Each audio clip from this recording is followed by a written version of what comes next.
Encontre aquest punt de Manacor per aquest edifici que hi ha aquí darrere, que és cafè, conegut, Sípica. Bé, aquí volen xerrar una mica del curanderisme de Manacor. Un dels més destacats era l'home Antoni Amer Pallarenca. Aquest home tenia la virtut de curar el mal produït per les cremadures, sense tocar la persona ni cap tipus d'intervenció. Per què hem citat encontre aquest punt de Manacor? Perquè ell venia aquí i la gent li venia a dir que qualcú s'havia cremat, si ho podia curar, venia aquí a cercar les comentacions de la gent.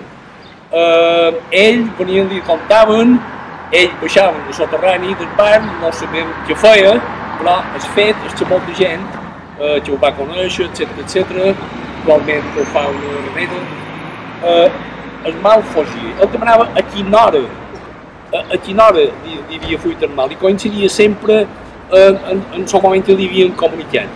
Això era una de les formes supersticioses, màgiques, de llevar el mal produït per les comunitats. Uns altres persones que tenien el poder de llevar el mal produït per les comunitats es tenien els paus, que eren les persones nascudes dins la conversió de les paus, que se li atribueixen poders màgics, sobretot la condició amb la saliva.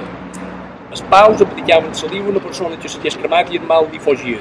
Els altres que tenien la saliva bona, que l'adquirien, eren els que feien el dejuni de Sant Llorenç. El dejuni de Sant Llorenç consistia, el dia de Sant Llorenç, els al·lots fins a 5 anys, bevien aigua de 7 pous. No menjaven res de tot el dia i bevien aigua de 7 pous, que no podien beure en res de test ni de vida ni metal.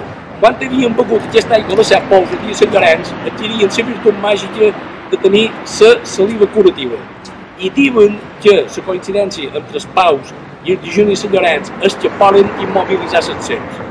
Una serp li fan un rollo amb la seva saliva i la serp queda immobilitzada, fins que esborra el rollo i segueix. I això és un dels aspectes màgics ja més oblidats de la cultura popular mallorquina.